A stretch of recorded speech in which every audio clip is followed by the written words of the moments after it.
Yes boys, what is going on guys? Welcome back to the channel. We're back and today we're using one of my old builds, bringing it forward into Seamless.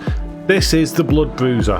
The Blood Bruiser's main thing he's got going on with the build is that he uses the spiked palisade shield with shield crash on it. Look at the state of it. Oh, come on. It's a thing of beauty. It does loads of damage, loads of bleed build up. And it's just a really stylish way to get kills. We've got a few different weapons on the build. We've got the heavy great stars, the heavy great Orman cleaver, the heavy forked great sword, and then I added the heavy dismounter towards the end as I was doing some invasions, so there won't be as many invasions in the video with the heavy dismounter on there, just because I did more invasions with the other weapons, but it's on there for now anyway, part of the rotation. All of our weapons are heavy infused, and we've got drawstring blood grease that we're using. All of the weapons do natural bleed build up, so adding the blood grease just increases the natural bleed build up of the weapons. In the second weapon slot in the right hand, we've got the pulley crossbow with the blood bolts on there as well, so you know that's really good for like heal punishing and trying to finish them off when they're at low health and stuff like that. Really good stuff. They're the talismans, that's the armour. In our flask we've got the strength knot and the opaline heart here. That is pretty much it guys. It's like a tanky, robust bleed build basically, but not your typical bleed build. It's kind of like a brawling bleed build. And the shield is a lot of fun. But anyway, we're going to get into the invasions and take a look at what this beast can do.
So we're invading on the Blood Bruiser. Now as I said at the start of the video guys, this is a build that I used to have on the Xbox and I've been dying to bring this one over to Seamless and do some invasions with it.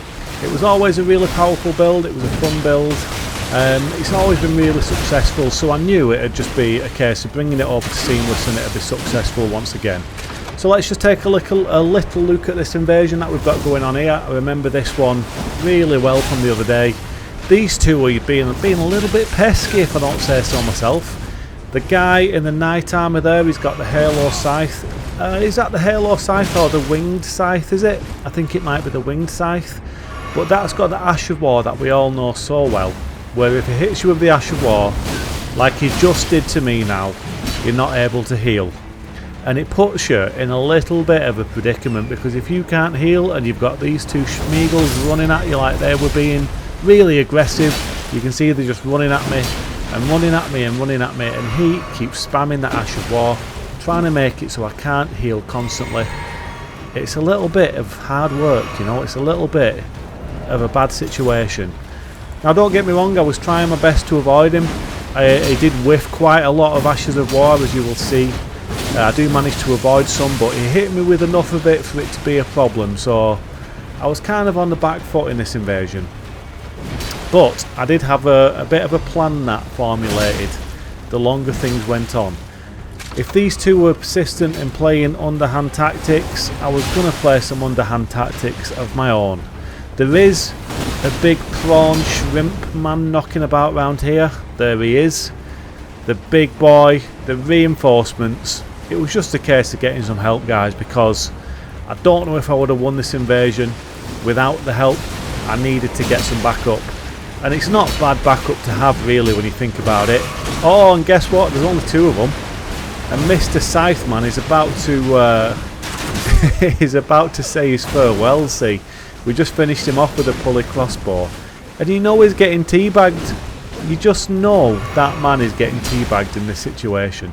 When he's been making my life such hard work, spamming that Ash of War at me, for his mate to just chase me down with the blowdown step, mind you.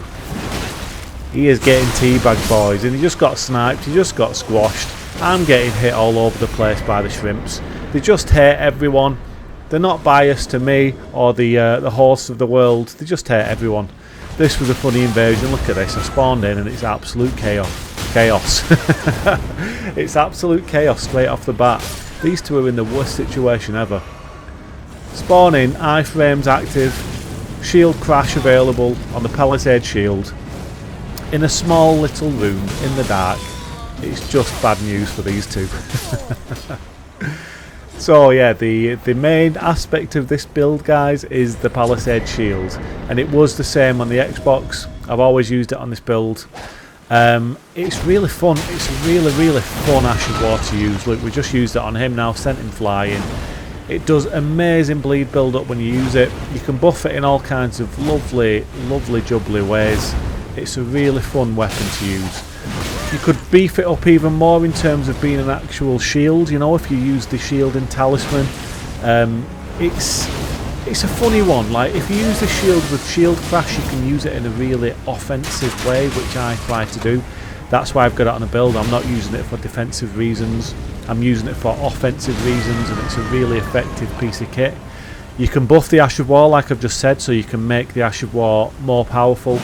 But you could also buff it, like stick the shielding talisman on, maybe stick the guard counter talisman on, buff up your endurance, and then all of a sudden, you know, you've got a shield which is very effective in all aspects of combat. Now you can see in this invasion we just had a little speedy up flip there, we sped it up. That's because this Schmeagle here is a light rolling absolute pain in my bum. I hate light rollers with a passion, guys. Absolutely hate him. Hate him for using light roll. Get teabagged. Light rolling is the most broken thing in Elden Ring. Never mind any weapons, never mind any spell spam.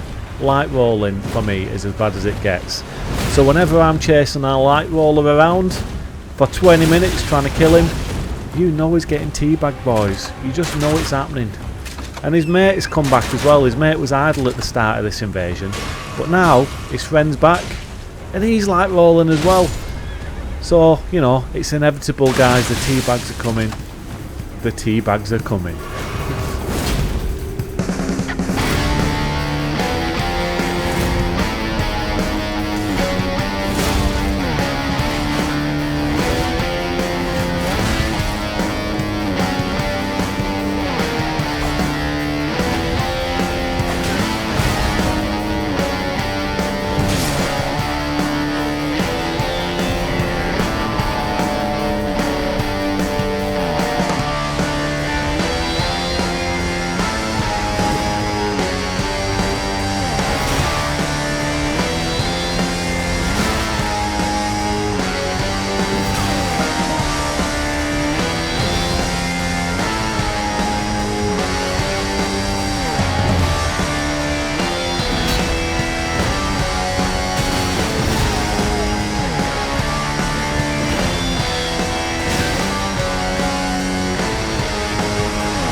Something I do like about this build is that you can just keep adding to it and tweaking it in so many different ways.